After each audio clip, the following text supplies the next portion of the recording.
Now that I have my bike built, it's time to turn my attention back to building the quarantine trail. Today, my goal is to turn it into something I can ride, and then actually ride it. This trail will probably be a work in progress for a long time, but I want to get the wooded sections at least cleared before the spring growth starts and the ticks come out in force. For some context, here's where I built the first section of trail in a previous video. Now, I want to clear out a path in this longer wooded area running along our property line, with the eventual idea that version 1 of the trail will look something like this. There are no major downhills on our property, so this trail will be rideable in either direction. I wasn't sure exactly where I wanted the trail to go, so I went into the woods with a rake and started doing a little clearing and wandering around.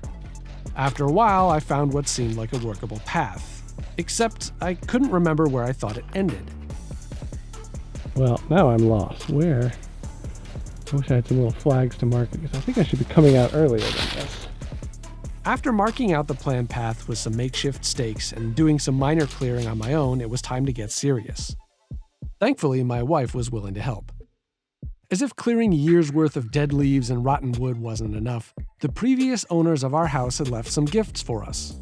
Trash. Seriously, we found everything from trash bags to coffee creamer to a giant pile of clamshells. What the hell? Now I have no idea how this trail is going to ride, but if nothing else, at least we cleaned some of this garbage out of the woods. And although it's very close to our house, it's actually kind of scenic back here. There's a nice view of a little brook, at least when it's wet enough, and it should be pretty well shaded in the summer. A few days later, it's dry enough to be ready for some test riding, but I need to make a few small changes first. The makeshift skinny I built in that first video is pretty wobbly. I'm going to put some of these paving bricks we have lying around under the sides to keep it in place for now. Then I'm going to do a little more clearing on the new section and move some downed wood around so that it's a little easier to see where the trail is and where it isn't. I do have to make a confession here. I tried to ride this section a few days ago and kind of failed. Oh, sh**. Oh. Oh. That's a big challenge. I probably needed to be in a lower gear for this too. Or just have some idea of what the hell I'm doing.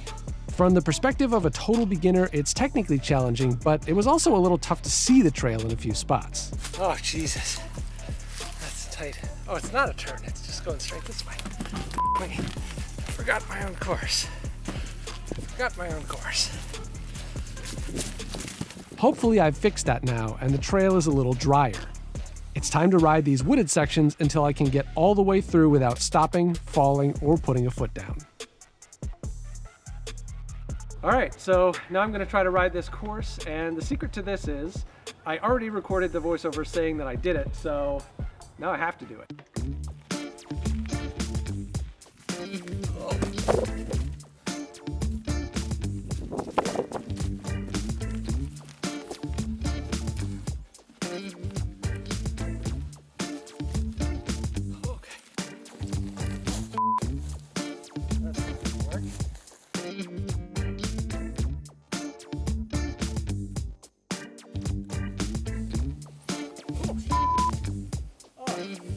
Admittedly, I'm not very good, but the camera doesn't really do this justice. There's a lot of steep ups and downs and bumps on this trail. Also, yeah, I know, I need to get a real GoPro. Leave a comment on this video to help convince my wife.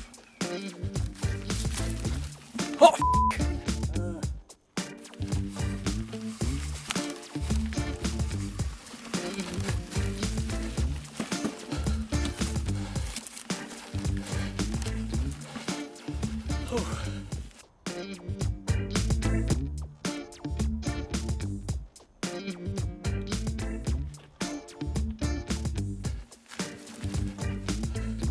there it is. Woo! Yeah.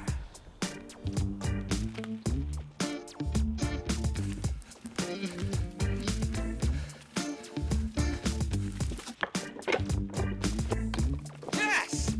Woo! Well, I'm definitely not going all that fast, but at least I can ride these sections.